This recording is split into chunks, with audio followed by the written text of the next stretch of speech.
had a son. I was the promised child.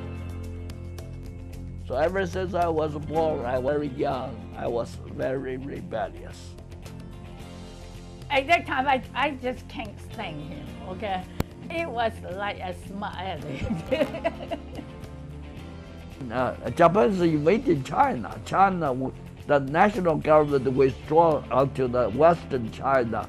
The mainland China, most of them were occupied by Japanese. They thought could be a spy. The Japanese detectives are watching you. You better find another place to stay instead of the hotel.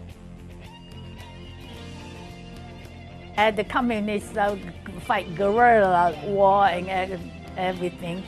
39. So they use the gun, want to ask my father, save that guy's life. If he died, you die. My father said that I have to take him to hospital because he checked him, said that there's a bullet it's quite close to the heart. They don't allow him. So you are the one going to save his life. Otherwise, not only you're going to die, your whole family is going to die. We had a shipwreck with all the money with us. Okay. We got on the island. They said the pirates are coming. So we had to cross over the mountain to the populated side with the protection. We all were praying. I surrendered to the Lord, like Billy Graham surrender. Now I'm doing your way. I don't go my way anymore. All my way seems to be blocked.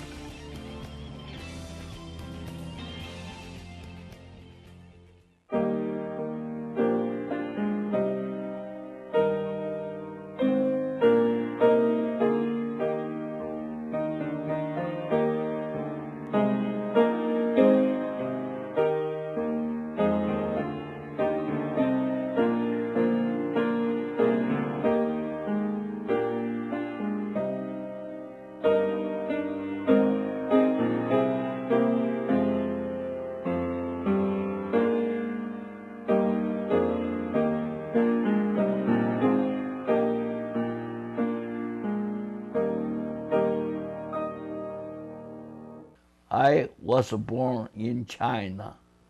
The city's name is Xinyang in Hunan province, and Xinyang, Hunan, China. I was born 1917, but my passport got it wrong, got the 1918. So legally, I'm born in 1918. But realistically, I was born 1917. The date of my birth, I made it March 20, 1918, because at that time we were in Malaysia when we were applying visa to come to the United States. I remembered it wrong, so I lost a year. And besides, China record birthday on lunar calendar, which was used the moon every 4 years has 13 months. And I was born in the 2nd February of 1917. So I just figured on that night, when we come over in 1955, I figured I was born in 1918, March 20th. That's the best I can figure it out. So the date is not really accurate. Okay. I was born to a family of a Christian tradition. My father is a minister of the Lutheran Church in Hunan province. He was, at that time, pastor of Lutheran Church in Xinyang. Eventually, he became the president of the Synod of Hunan. And then he was elected 1932 to become the president of Lutheran Church of China. How did he become a Christian? Oh, we become a Christian through my grandparents. My grandfather were originally living in Hubei province. But after his father died, he was supposed to be a good son to watch over the graveyard, stay at the graveyard for 3 years. Who is this? My grandfather.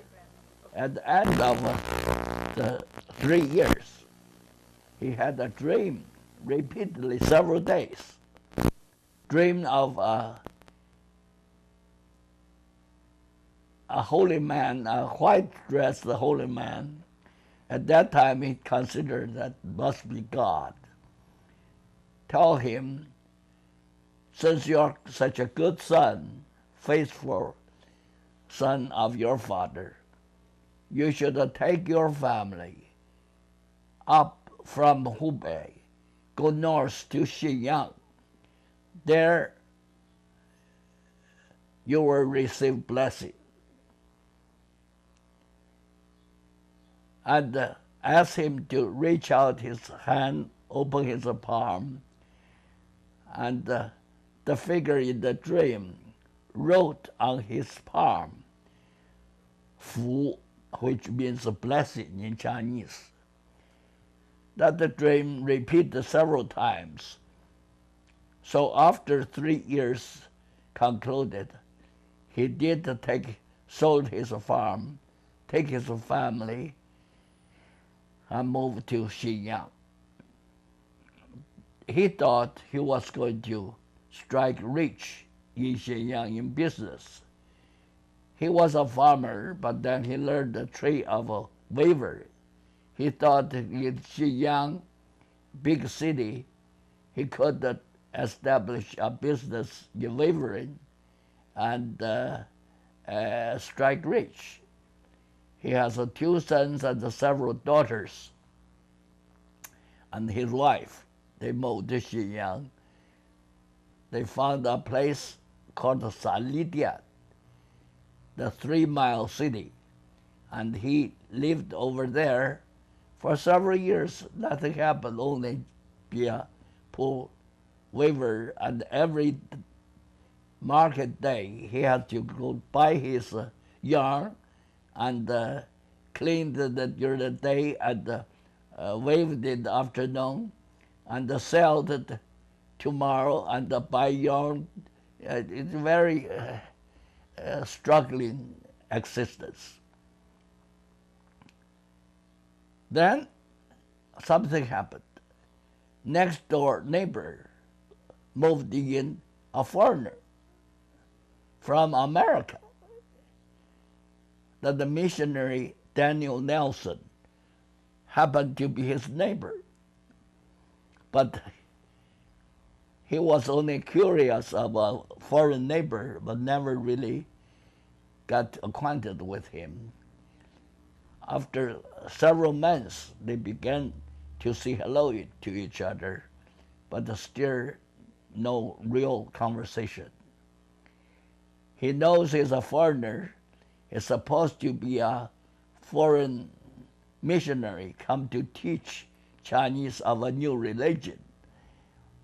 But he never really looked into it to see what the religion is all about.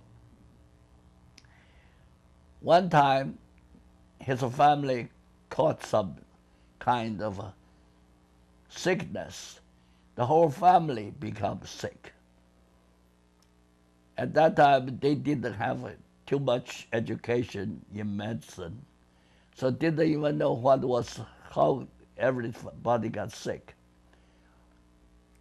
Fortunately, the next door neighbor, Nelson, come to the door, ask permission to come in the courtyard, and look at them, And I went back, got some pills, tell them to take the pills. After they took the pills, the whole family got well. Turned out to be malaria. And the quinine pills did the trick. But at that time, they were so superstitious, they thought this foreigner must have some real good medicine. So they began to ask, what are you doing here? Why you give me such good medicine free of charge? Nelson got a chance to explain his mission, explain about God. He loves us through Jesus Christ. We are all redeemed. He got puzzled and interested. Eventually, he became one of the many first converts of this missionary named Nelson. The whole family became Christian. Eventually, my father, his second son, became a preacher and become pastor and the bishop of the Lutheran Church in China. I was born in Guangdong province in a city called Chaoyang. It's nearby Shuatao. It's a seaport from South China, very close to Hong Kong. And what year and date were you born? I was born in 1925. I definitely is the certain there. It's not like my husband so confused. And how did grandparents become Christian? That is a long, long story. That my grandfather was at that time lived in a village called Puling, and then he was the leader of that village, but he owned lots of farmland, and then he actually is a businessman. He have business in the Shuatao, in Thailand, in every places. And at that time he has two sons. The number one son kind of take care of the farm business. And he has a business, I don't know what kind of business he has, but he went to Thailand quite often. So he take the second son to Thailand. And eventually the second son lived in Thailand and stayed there and married over there. And then my father come back and forth for the business. And one day this missionary come to the village to preach the gospel. And the village people, they're not too happy about that because they think the foreigner try to convince them to the foreign God. So that the missionary was not too welcome over there. But my grandfather, because he traveled a lot of places, he contact with a lot of people, so he kind of more open-minded, and he tried to welcome this missionary to stay in his house because he got a lot of property and he has a big house. So finally, anyway, he and my grandmother become Christian. And my great-grandmother was so mad because they don't worship their God, their Buddhists, and those things. So it was so mad. But because my grandfather was the earning of the finance, take care of the finance for the family. So even she was not happy. She doesn't do anything about it. But after 1 or 2 years, I think, then my grandma pregnant again. That's my father, the youngest son. But because that, my grandmother kind of tolerate a little bit because maybe we have another grandkid. But unfortunately, my grandfather died before my father was born. Then, after my grandfather died, my great-grandmother really mad with my grandmother because because you people believe this a foreign god, so we got so misfortune come to our family. So she tried to mistreat my grandmother. And my grandmother is a very good, natural temper and kind, and so on and so forth. She suffered with that because she think that she tried to convince them to believe in Jesus Christ too, but they don't believe that anyway. They get mad. They want my grandmother worship with them, with their Buddhists. My grandmother do everything except didn't want to kowtow to the Buddhists, and also my grandmother had to decide want to go to church every Sunday, and that made my great-grandmother so mad and said that warn her that if you do that again, you are out of the house. But my grandmother still doing and take my father at that time was a baby to the church every Sunday. The church was very far away from the village. They have to walk over to the church and come back. It take a whole day. That even make my great-grandmother even miserable. They got kicked out of the So house. they chased them away. So my grandmother with a boy, at that time I think that was about 4 or 5 years old, my father went to the church to ask the missionary what should they do because they don't have any place to go. And the missionary said, well, I can refer you to Chao Ang or Sua Tao. They have more missionary over there. Maybe you can work over the church over there. They have bigger church. So they refer my grandmother, bring my father, little boy, to go to Sua Tao, to go to the church to work for the missionary. My grandmother tried to wash their clothes, iron their clothes, just like a housekeeper. And my father at that time just tried to clean the yard, all those things.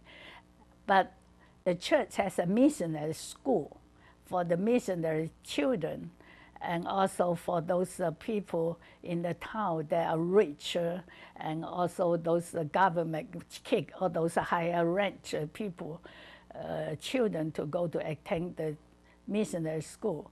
And my father always sit by the window of the church to listen what the teacher teach. And the teacher, whatever the teacher taught the student, those students in there didn't know that, but my father immediately know the answer. So somehow he tried to remember everything the teacher taught him. And the teacher find out my father sitting on the window every day to listen, so asked him to come in to lesson. So my father went to the missionary school with all those kids without have to pay the tuition. And he was a real good student, and the teacher all liked him so much. And so that just give him free of the fee, but at the same time he also cleaned the classroom, cleaned everything, and he studied over there. And then by the time he graduated from the school, the missionaries felt that he was so brilliant. She seems outstanding over all those missionary kids. So encouraged him to go to Guangzhou, Canton. At that time, if you're from Sua Tao to Canton to study, it seems like you go foreign country to study. But they encouraged him to go. And my father said, well, I don't have that kind of money to go. But anyway, he worked so hard in the summer, and at the same time in the morning he go to the market, like the pipe market or like the farmer market. He tried to sell vegetable and fruit and everything.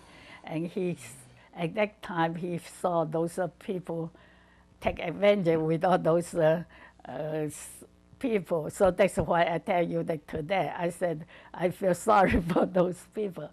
Anyway, he worked so hard, and then he went to Guangzhou to study in the medical school. But at the same time, during he was in the missionary school, this missionary school has a boy and girl are separate. They don't combine boy and girl.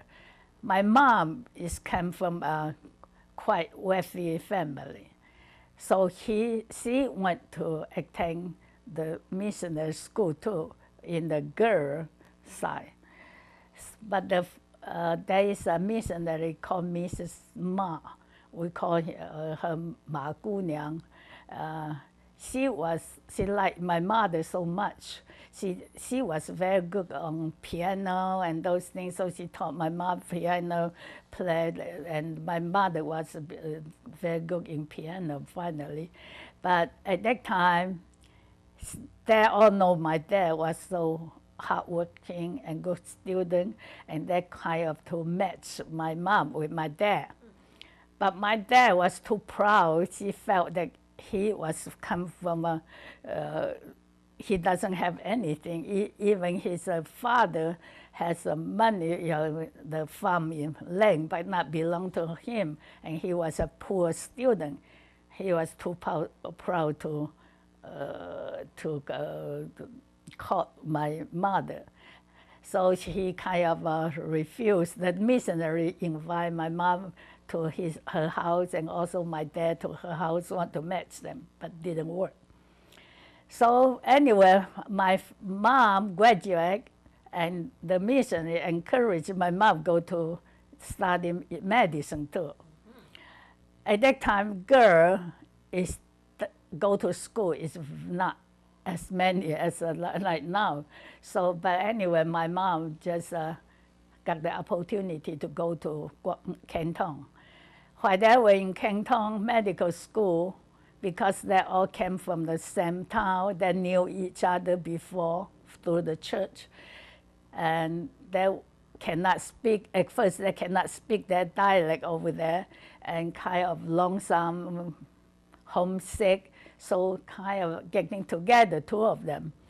And then they stay over there, study, and then graduate and went back. And my mom went back, and then because her family has more money, so she has a clinic, opened a clinic before my dad. My dad went to a hospital to resident over there, work in the hospital. So eventually, they get married. That's it. What happened to grandmother, great-grandmother? Oh, great-grandma passed away when my dad graduated from high school. Yeah. But she stayed at the missionary school all that time? Yeah, he's working over the missionary school. We have them. Still, Did she even remarry? Huh? She didn't remarry. No, Did she remarry? remarried. My Your grandma. My grandma, no. She just she and my dad, just two of them together, working together, earn some money, put him to school. Even he doesn't have to pay tuition, but has to the book and the clothes. She doesn't want her. Look at that Yeah. one. Well, my dad is Presbyterian, and my mom is come from Baptist church, but the missionary school is combined together. Yeah. Ready? Okay. So, Dad, tell us the situation of your birth when you were born. Oh. My father was a pastor of the church in Xiyang then. He and my mother got married also through the introduction of the missionaries. And after they were married, they were blessed with 3 girls consecutively. No son. So it's Aunt Sheila. Auntie Sheila, Auntie Shin Yi, and Shin Sun. And Three Faith. girls, Faith, yeah. So my mother began to be ridiculed as a woman cannot produce a son. In China, family with no son means the family tree is going to be ended. So has to have a son to carry on the family banner. So she began to pray every evening, every morning in the chapel, ask God to give her a son. She even ventured so far to pray God to give her a son. Now she will prepare the son to be a God's servant, a preacher. So God would not really lose. God will gain a servant. She prayed for a while, all of a sudden, God took her out. So she had a son. I was the promised child. So ever since I was born, I was pounded in my head. You're going to be a preacher. But when I was young, with the three sisters ahead of me, naturally I was the precious son in the family. But I look around in the city, my dad was the only preacher, and all the other rich people are business people. So I just felt, why should I be a poor preacher? So even when I was very young, I was very rebellious. I just don't want to be a preacher. At that time, schools are so seldom. You have to be boarding school. So dad and mom sent me boarding school in the larger cities. While I was away, I began to ponder on not to prepare myself to be a preacher. Then China was in a very chaotic situation. The revolution army are fighting back the force all over the place. Many warlords fighting against each other. So I was in school in Xinyang, and I was in school in Hankou, which is called Wuhan now, and Kaifeng, the capital of Henan province at that time. And then family moved to Shanghai. My father was imprisoned by the communists for 49 days. After he got out, we were not allowed to go back to Xinyang. So we moved, the whole family moved to Shanghai. And eventually we traveled all over China. During the wartime, we were in Sichuan province. But all through this time, they managed to send me to school, to college, and always be reminded by my mother, I was going to destined to be a preacher. So when Japan were fighting against China and bombing all the cities, I got notion I should go to the army. I joined the army, defend the country, and if I got killed, I got out of my mother's spell. I don't have to be a preacher. So during the wartime, I was in the military force.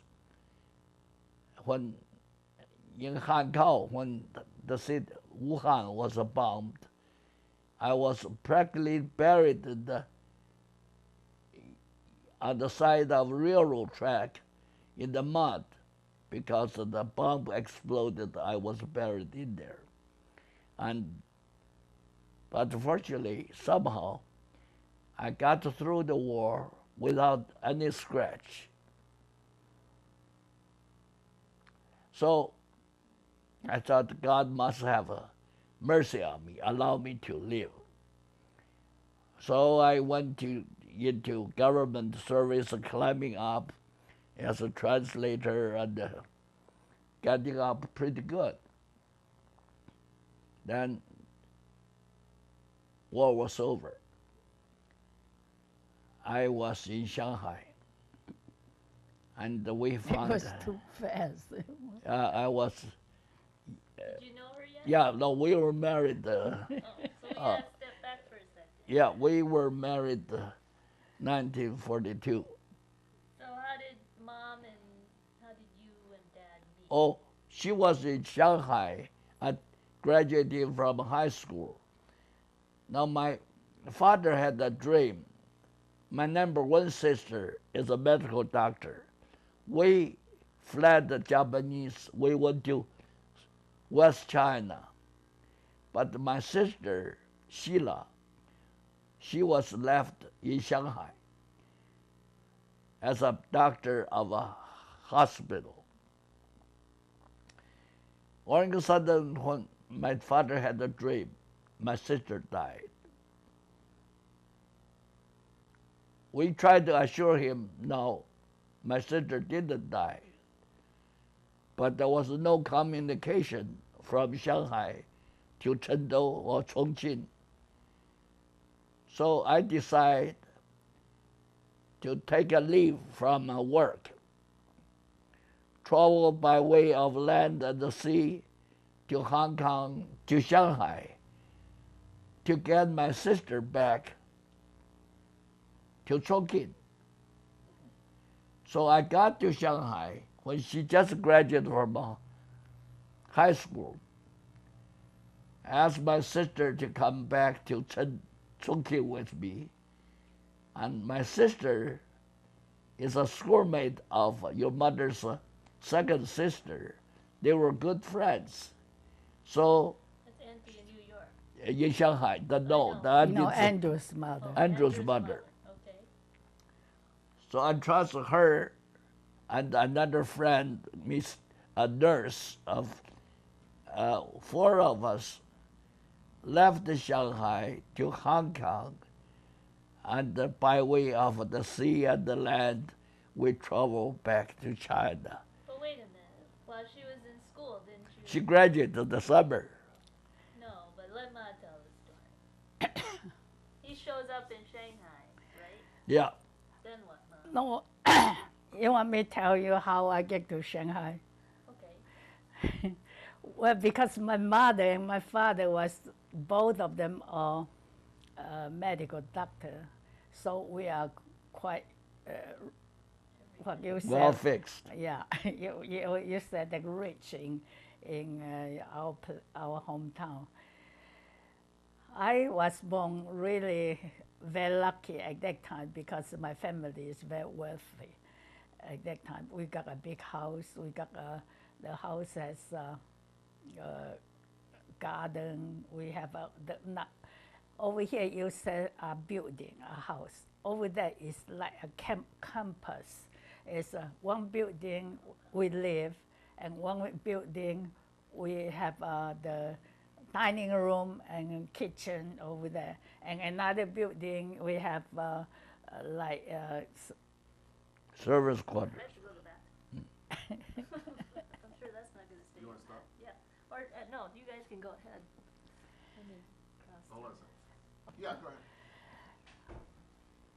ahead. Unfortunately, my mother passed away when I was very young, when I was about 3 years old. In our home, we have lots of servants. We have gardener, we have cook, we have everybody has a personal servant. I have a nanny, whatever you call that, is to take care of me. Only whatever my daily living or anything like that.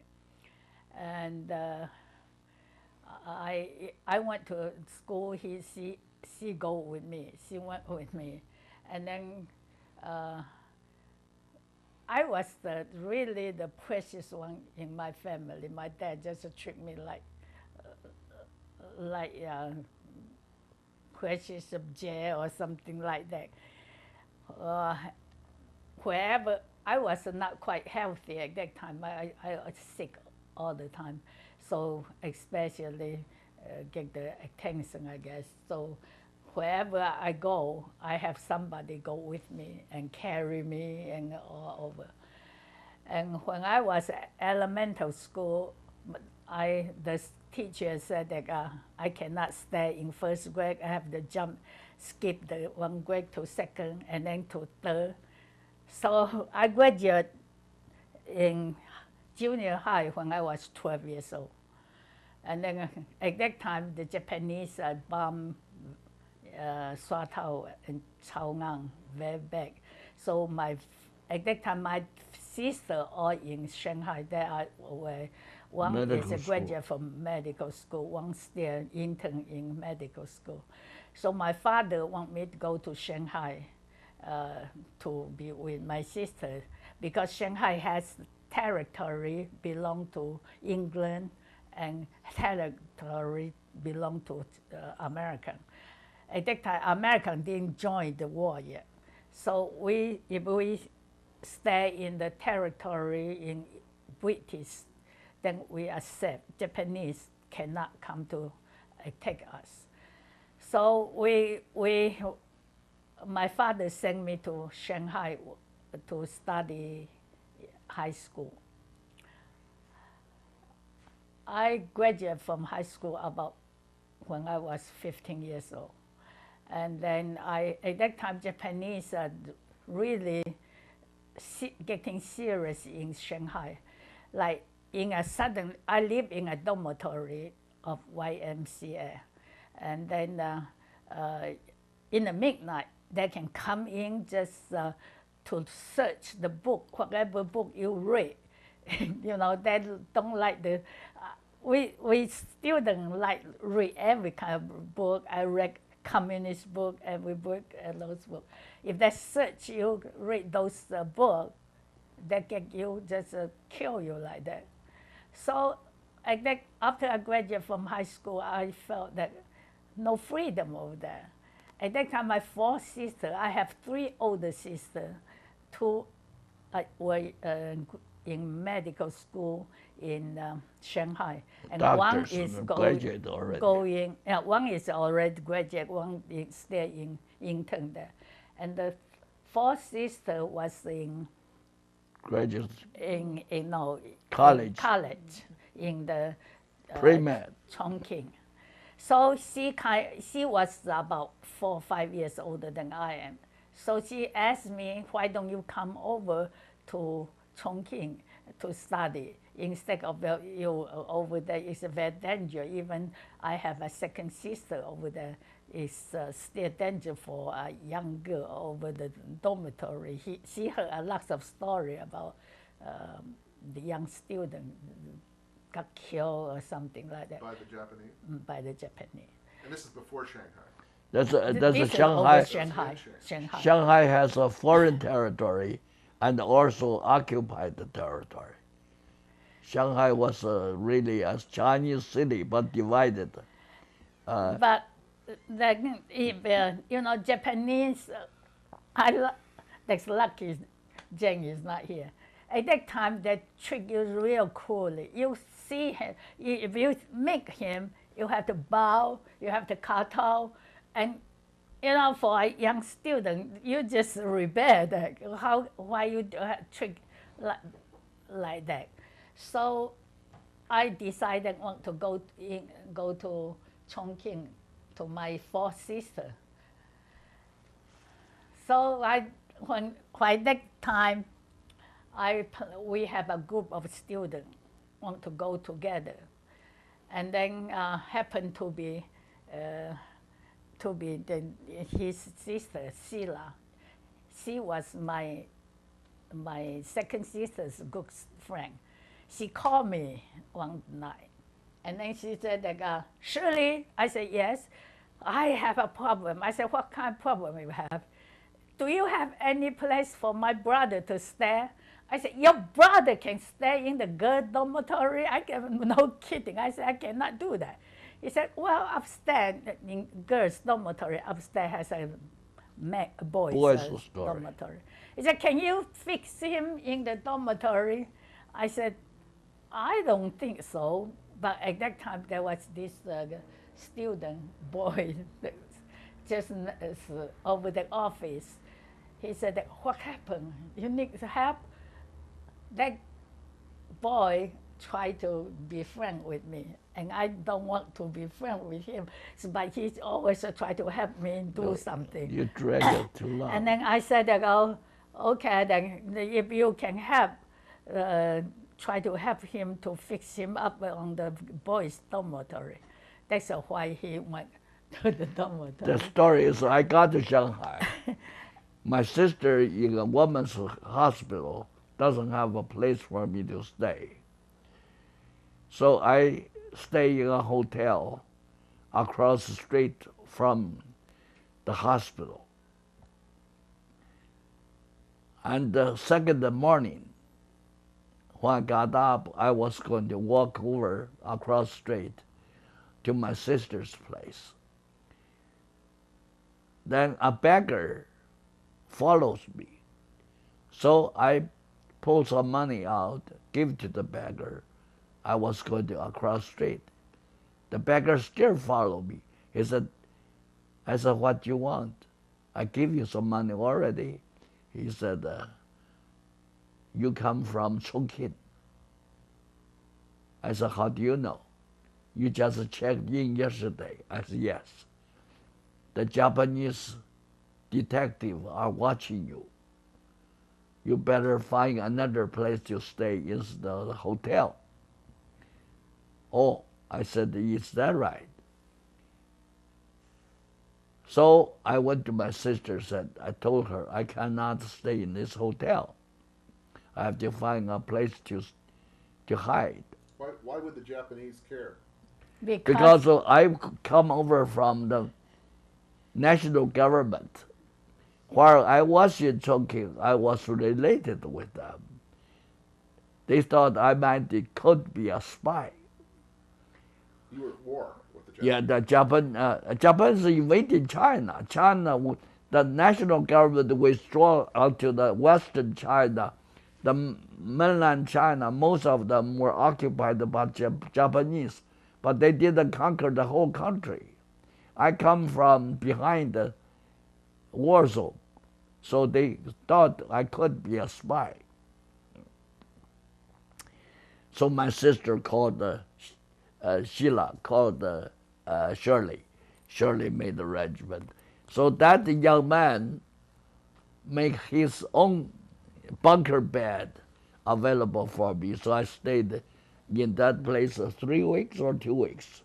Anyway, I stayed in the student dormitory for quite a while. That's why I got to know her. And then we all... Well, then, so he chased after you, right? You Yeah. didn't like him at all. I don't like him, but he tried to help me a lot because I was the youngest student over there, and then I was quite active in sport. No, I meant Dad. You didn't like Dad. Well, at that time, I just can't stand him, okay? Because he's much older than I am, and then he's kind of talk funny with the Honan dialect. And then he has anyway, Why? What was he like? he was like a smart aleck. Oh, okay. And then anyway, that guy, that student friend took him upstairs, give him his bed to him, and then he tried to ask your dad, say, you're older, how do I get Shirley to pay attention to me? But then he's so tricky, okay? He doesn't want me to tell you that. What happened? He said, because you are too nice to him. and you should trick her a little bit, not that nice. So that guy is so stupid wrote me a letter, said that I was trying to be your friend and so on and so forth, and why you are so mean to me. He always buy theater ticket to give it to me. I turned that back and those things. And then he was asking me. So I called him down. I said, "What's happened with you? Did I do anything wrong for you and anything?" Then he told me he taught him. So about that, I really get mad of him. See, so that's it. But he chased after you. Yeah, but I was. Dad chased after you. I can't stand that because he follows too close. You don't have any breathing place. Tell No, the then we story. traveled to China Well, together. Tell the story of the dog. Oh. Oh, that was in That was Chengdu. after I went to college. I went to study over Huaxi the college. Medical school. Medical pre-med.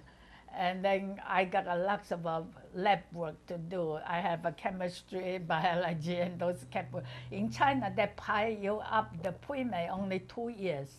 So every science we have to take within the 2 years. I got a lot of laboratory work, and every time I was on third floor, he go downstairs, call my name and yelling, and those students say, "Somebody calling you." I said, "I don't know him," because he just keep make you. Obnoxious. Yeah, I was so mad. So finally, I finished the pre-med. I said that I'm going home. I don't want to see you anymore. I just go home. And he followed me to go home. I said, "Why you follow me?" He said, "I'm going to ask your dad to have permission." The dog story. Yeah, he. One time he keep on yelling, and all the students over the laboratory all go to the window and see. And then he just climb up the fence. There was a professor living over there. He get on the professor's yacht. They have 3 German shepherds over there, and that's the 3 dogs just try to chase him, and he fight with dog and keep on yelling. And those students, my friend over there, said that, "You have to save him, call her up." I said, "I don't know him. Which people go to do that?" He was trying to get your attention. I just, and the Cantonese has a group of students study together. And then the Cantonese said that they group up want to fight him, want to kill him, pick him up. So I said, "I am not going to get in this riot. I'm not going to get in, so I have to go home. I'm not going to stay there." That's why I left. So then you went home. So we went home. That is another thing. Long journey, Like him. Well, then we went home. I went home, and then I chased him back home. I said that you better go home. And then he said, "Okay, I go home." So he did, went to Qijiang. He didn't go home. He stayed in a hotel. At that time, they don't have motel. Used hostel. They use a hotel, that cheap hotel. He stayed there, and then one day he went out. He got robbed. Everything got robbed. Everything, except the clothes he wear and the slipper he wear to go out to eat. And then he come back, everything lost. But anyway, let him tell you that story. But I tell you that then he come back. He went to borrow some money from the school because he want to be a teacher. No, yeah. And then he went to buy an old army jacket. 50, And let me those, tell the story. Those Chinese, how do you call those farmer wear those, those head. Straw hat. Wear straw shoes. And then he walked to my father's home.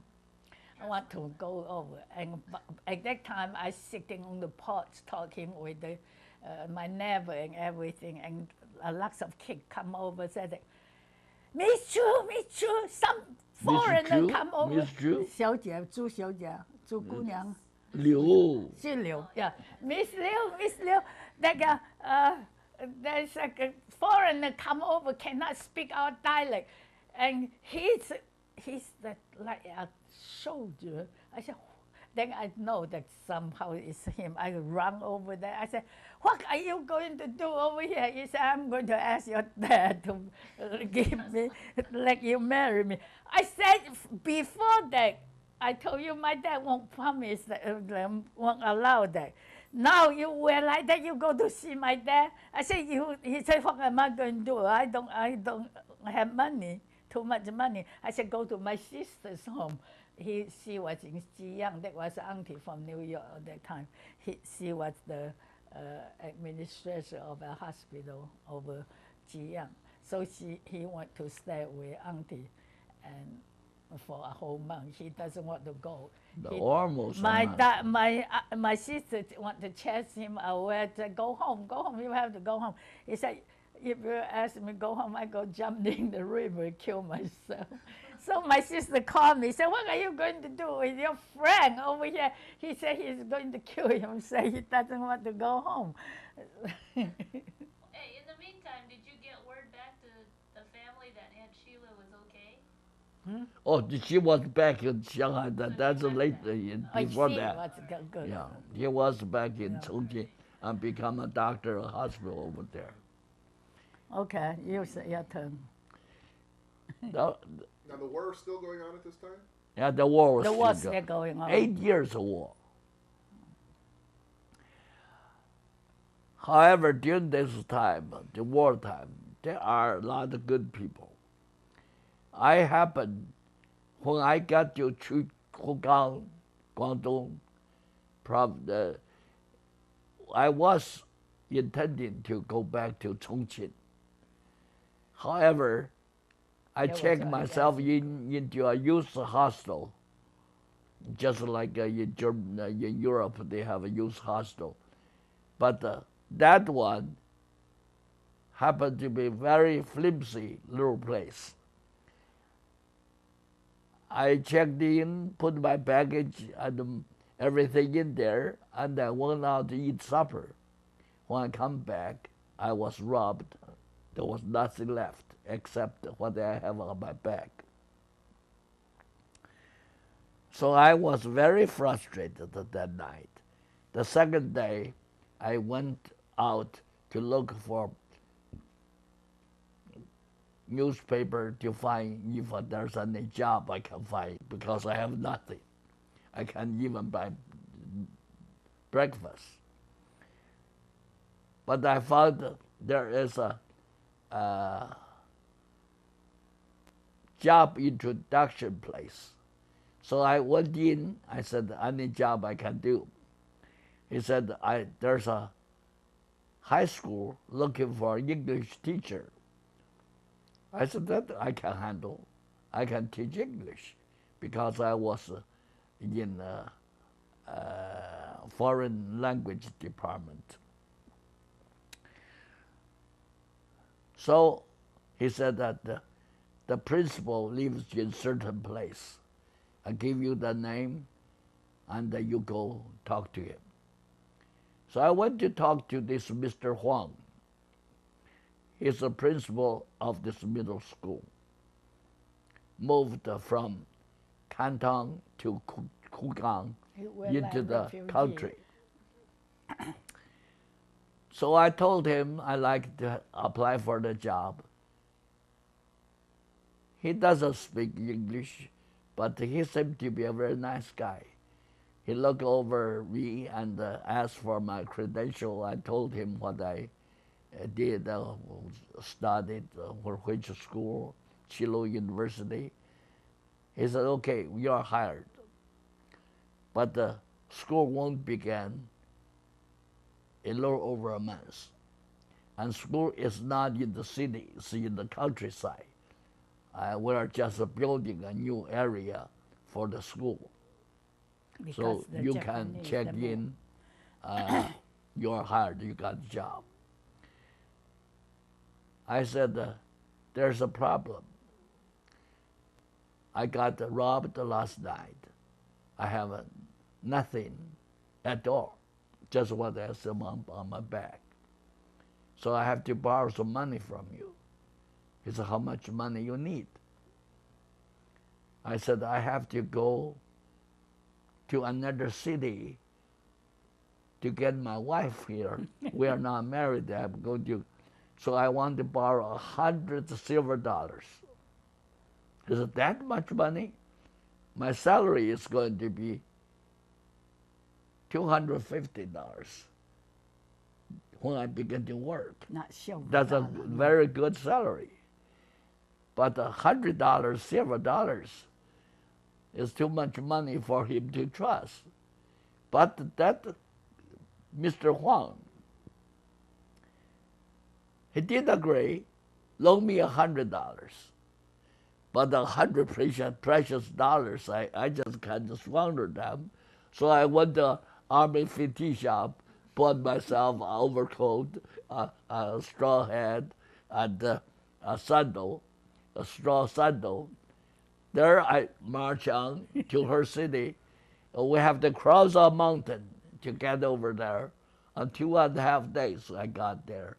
And then we got her father's permission, waited for 3 weeks. 3 weeks. Yeah.